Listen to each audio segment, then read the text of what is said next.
Ma pratique du jeu, ben, moi je suis plutôt un gros joueur, hein, je joue beaucoup, très régulièrement. Par contre, pour faire ça, j'ai dû créer mon groupe de joueurs. Clairement, j'étais le seul à aimer ça dans mon groupe d'amis. Par contre, ça me dérange pas de lire les règles, ça me dérange pas de les expliquer. Donc j'ai commencé par leur expliquer les jeux qui me plaisaient le plus.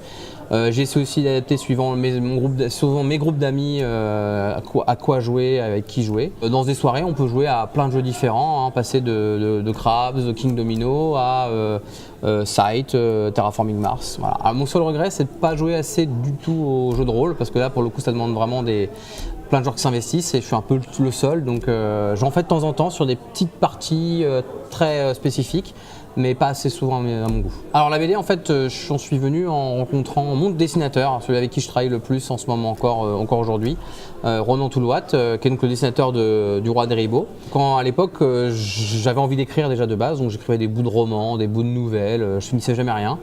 Et en rencontrant Ronan, par contre, je me suis mis à faire des projets que j'ai terminés. Et au bout de 5 ans, on a réussi à se faire éditer d'abord par un premier bouquin qui s'appelait Bloc 109, donc en 2010. Et puis depuis 2010, voilà, on a mené pas mal de séries, dont Le Roi des Ribauds. Et aujourd'hui, j'ai été longtemps bibliothécaire, mais maintenant je suis purement scénariste. Je suis joueur et je suis auteur de bande dessinée. Et j'avais un univers qui pour moi collait parfaitement pour un jeu d'affrontement entre joueurs. Enfin, il y avait l'ambiance, il y avait les coups fourrés, tout ce que j'aime moi dans un jeu. Tout était là dans l'univers que j'avais créé et je me suis dit cet univers-là se prête vraiment à un jeu. Vu que moi, quand j'aime quelque chose, j'aime la BD, j'essaie toujours de participer un peu, d'être dans ce monde-là, je me suis dit tiens, je vais créer un jeu. Mais un peu, côté un peu fou, quoi. Je veux dire, oh là là, j'y vais, c'est bon, je suis capable. Bon, j'ai eu un peu la réalité après, mais voilà, c'est venu d'une envie comme ça, juste parce que c'est deux passions que j'ai qui se rencontrent et je me suis dit pourquoi pas. Pour adapter ma BD, j'ai vraiment lutté, vraiment pour le coup. Ça dépendait aussi de ma pratique du jeu en fait.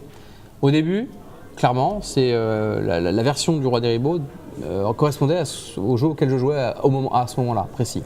Donc il a fallu que je me détache de ça, que je joue à d'autres jeux, que je joue à d'autres mécaniques, que je découvre qu'on puisse faire plus de choses. Parce qu'il faut savoir que moi j'étais un gros joueur plus jeune, mais j'ai arrêté pendant quelques années, notamment quand j'ai eu mes gamins et tout. Et j'ai repris vraiment il y a... en fait, c'est en voulant créer un jeu au Roi des Ribauds que je me suis dit tiens, il faut que je recommence à jouer. J'ai commencé à jouer à plein de choses, à m'intéresser au monde du jeu de plus en plus. Et donc forcément, j'ai dû déjà apprendre. La première version du Roi des Ribauds, c'est une sorte de version pourrie de Magic, quoi. Faut être honnête. Hein. Et peu à peu, j'en suis venu à en faire un plateau avec des hommes de main qu'on posait. Et j'en suis arrivé à une version, on va dire, très simple de ce système-là, que j'ai réussi à faire signer chez Lumberjack, qu'on a tenté de faire évoluer avec l'éditeur Antoine Roffet. Et là, pour le coup, en essayant de la modifier pour l'améliorer, on l'a planté. On l'a planté clairement. À quelques mois de vouloir vraiment passer en production, on s'est rendu compte que le jeu il bloquait. Et là, pour le coup, ça faisait 1 an qu'on essayait de le tester. Et là, on a un problème. Donc là, pour résoudre ce problème-là, on a fait appel à la team Kadema, dont on voit le logo là. Donc, qui est composé de 4 auteurs plutôt connus, dont Antoine Boza, Théo Rivière, Ludovic Maublanc et Corentin Lebras. Donc ces quatre, on va dire, un peu stars du monde du jeu, ont travaillé sur le jeu. Non seulement ils avaient le talent et aussi l'expérience, mais en plus ils avaient le recul nécessaire pour virer ce qu'il fallait virer. Et en gros, je sais, c'est qu'ils ont viré une petite chose qui était au cœur de la mécanique, que moi j'appelais jeton influence. Ça, ils l'ont enlevé et moi j'y tenais à fond et en fait je me rendais compte que c'est ce qui déséquilibrait le jeu et il créait des problèmes. Et en enlevant ça, tout en gardant un peu la structure que moi j'avais mise en place et surtout en lisant la BD et en essayant le plus possible de suivre ce que moi j'avais écrit, ils ont remodelé le jeu pour en faire la version que je fais tester aujourd'hui.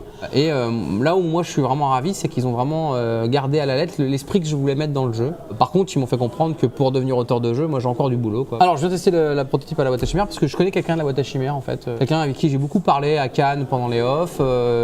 Qui m'a parlé longtemps, que j'ai rencontré notamment, avec lui on a fait une vidéo Strip Track, donc certaines personnes le connaîtront. Et puis le jour où j'avais un proto, je lui ai dit écoute, il faudrait bien que je fasse tester. Il m'a dit viens un soir et je suis venu. Voilà, ça se fait comme ça. De toute façon, je suis un peu comme ça le monde du jeu. Hein. Toujours, on connaît un tel qui connaît un tel et puis on parle et puis on fait des soirées comme ça.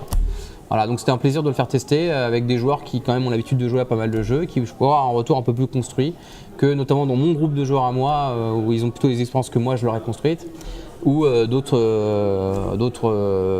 cadres où les gens sont peut-être pas assez expérimentés. Là, c'est vrai que j'avais envie d'avoir l'avis de joueurs un peu plus investis, un peu plus costauds. Ah, le jeu que j'emmènerais sur une île déserte, ça c'est bien la question compliquée parce que Ça dépend un peu de quel genre de jeu on aime jouer le plus. Alors moi c'est vrai que je suis plutôt un gros joueur, c'est vrai que j'aime bien jouer des petits jeux rapides, notamment avec certains de mes amis, mais j'aime bien quand on s'installe autour d'une table pour un jeu qui va durer des plombes. Le jeu auquel j'ai plus joué, moi j'en suis un peu dégoûté, mais parce que j'ai fait beaucoup de parties dans l'ordre de 100-120, c'est Sight, qui m'a vraiment plu sur l'année 2017. Mais là en ce moment, il n'a pas encore eu de gens qui l'ont remplacé, même s'il y a quand même des forts prétendants, mais j'ai pas encore assez joué. Donc pour l'instant j'irai Sight, mais c'est pas du tout un choix définitif en fait. Je pense qu'en fait il faudra me poser la question tous les ans, et là je dirais un nom différent.